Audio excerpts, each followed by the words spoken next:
السلام علیکم عزیز طلباء اور طالبات، امید کرتی ہوں کہ آپ سب بخیر وعافیت سے ہوں گے۔ پیارے بچوں، ہم پڑھ رہے تھے ماحولیاتی توازن کیوں اور کیسے۔ کل ہم نے اس کا پہلا پڑھا پارٹ، تو آگے پڑھیں گے ہم۔ یہ ریویژن آپ کو چل رہا ہے اس کا، یہ میں پڑھایا ہے آپ کو پہلے بھی۔ تو آج شروع کرو، آپ کتاب کھولو پیج نمبر 12۔ تو ہم شروع کرتے ہیں، چلو پڑھتے ہیں۔ پچھلے 1.5 صدی میں انسانی آبادی جس رفتار سے بڑھی ہے، اسی رفتار سے انسان کی ضرورتیں بھی بڑھ گئی ہیں۔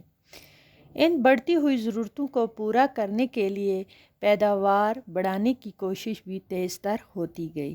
اسی مناسبت سے ہر طرح کے قدرتی وسائل پر دباؤ بھی بڑھتا گیا۔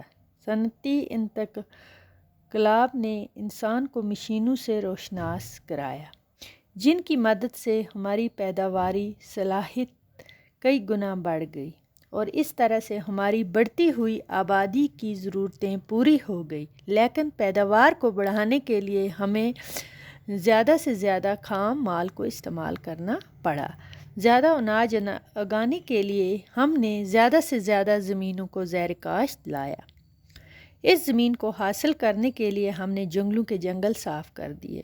اس طرح کارخانے لگانے سے گردوپیش کے وسائل پر بھی دباؤ پڑا۔ مثلاً بچوں، یہاں ہم نے کاغذ کا کارخانہ لگایا، آس پاس کے علاقے کے جنگل صاف ہو گئے، کیونکہ ساری لکڑی کاغذ بنانے کے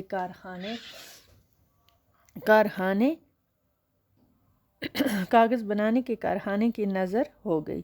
جہاں دیہات سازی کا کام ہوا تو کان کنی اتنی ہو گئی کہ ساری زمین کھود کر بنجر بنا دی گئی۔ قدرت نے ماحول کے مختلف عناصر مثلاً ہوا، پانی، جنگلات اور جانداروں میں ایک خاص طرح کا جو توازن قائم کیا تھا، وہ انسان کی بڑھتی ہوئی آبادی اور مشینی دور کی آمد سے بگڑ کے رہ گیا۔